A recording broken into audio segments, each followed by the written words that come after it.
Hey everyone, I hope you're having a good marching season so far. I realize that this video and the topic of it is a little bit late for this season. Just, wanted to give some advice for directors at small schools, and I'm talking about small schools, and we have just over 100 kids in our high school. That's not the band program, that's the overall population. And so we have to approach our drill and our music and all the show design in a much different way than schools and that are and we're in Texas, by the way, so the 4A 1A thing, the numbers are a little bit different than maybe if you're watching from out of state. But yeah, I mean, it's a little bit different for schools that have 1,300 kids versus having 100 kids. And so the first thing is that you have to have an arranger that understands small school bands, and we've been very fortunate to use an arranger that does that. His name is Luke McMillan, and he does such a great job, and he really understands that the small school environment. One of the things that he does really well is that he allows in his writing for there to be good woodwind exposure moments.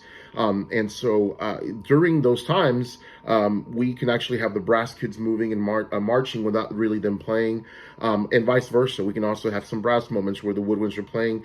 So there's always that continuity of movement. Okay, if you stand still for too long, obviously that can be something that can hurt you, and you can be penalized or whatever. And so, we kind of move the woodwinds up to the front. They maybe get in a pose or something like that, and the brass kids are able to march. The second thing I do want to talk to you about is just reducing the field. Okay, you may only have 30 marchers or whatever, and there's no reason to have marchers going out to the end zones. Okay, and I saw a band recently that they had maybe, I don't know, about 20 kids on the field, 25, and they had kids on the 30-yard line, 25-yard line, and using the back hash. I mean, the kids were so spread out. They just it's really hard to keep them in time together with so much space in between. And so I think that framing the band inside the 35s, even inside the 40s, depending on the size of your group, and not letting them not letting the drill go too far behind the front hash. That's a good frame for your drill ranger to kind of keep the band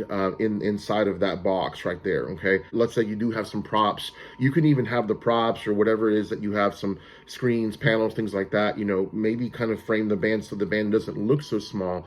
You look like you're filling up the field. And even if you don't have props, you just want to keep the kids a little closer together. Something else that I've kind of started doing more, and leaning a lot on the front ensemble or soloists for moments when the band isn't playing. They can be doing flutter runs or maybe marching and having your more difficult moves be going on while the music is still being contributed by a soloist or something of interest happening elsewhere in the band.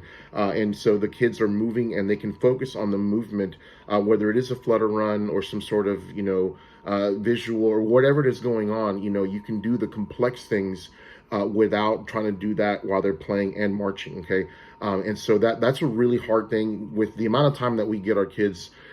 At most, we rehearse 2 hours a week outside of school, outside of the class period. And even during the class period, we have kids leaving for all kinds of different activities and everything. So at best, we get maybe 3 days during the school week where we have everybody there, and that's if nobody's absent and everything like that. So we rely, on our 2 hours after school and everything, and summer band, all that good stuff, to be able to teach fundamentals, music, drill, everything.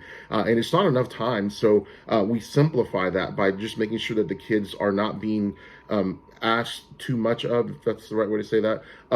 We're not asking too much of our kids playing and marching, the demands of that. And I see some times where there are some kids having to do these very difficult slides during a very complex part of the music. If done well, it could be very effective, but it's asking a lot of some individuals in the band, and so if you have the time, if you have the kids and the depth to do that, great. A lot of times, in small schools, we don't have the time to be able to work with kids on that level, to get them to that level. And so sometimes it's just a matter of writing it, the show and the music, and getting both things, whether it's the music and the drill, to be able to be conducive for those kids to have success. But we actually got a really nice compliment from an invitation that we went to recently about our drill, about our kids being able to step off well, and it was more in the opener, so it's the stuff that's more familiar. But one judge was like, "Man, you guys you have your step offs down really well." Okay, and it was during a part of the show where we have kids playing and marching at the same time. And so the way we drilled that in the beginning of summer band is we did something, we just gave it the name, the Raccoon Circle. And so I have kids march in a circle in our band hall. We clear the stands and they march in a circle.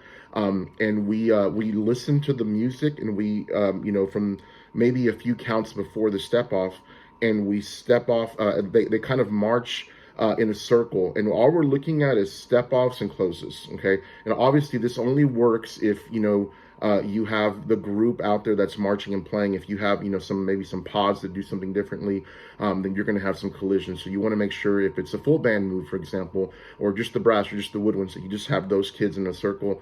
And so we play the music, we have them step off and close, and we just want to work on the starts and the closes of that. And in any visuals, whether they're plies or whatever, horn flashes, we also integrate those as well. And the kids just do that in a circle. We're just worried about the actual starting and stopping, not worry about a direction or arriving at a specific spot.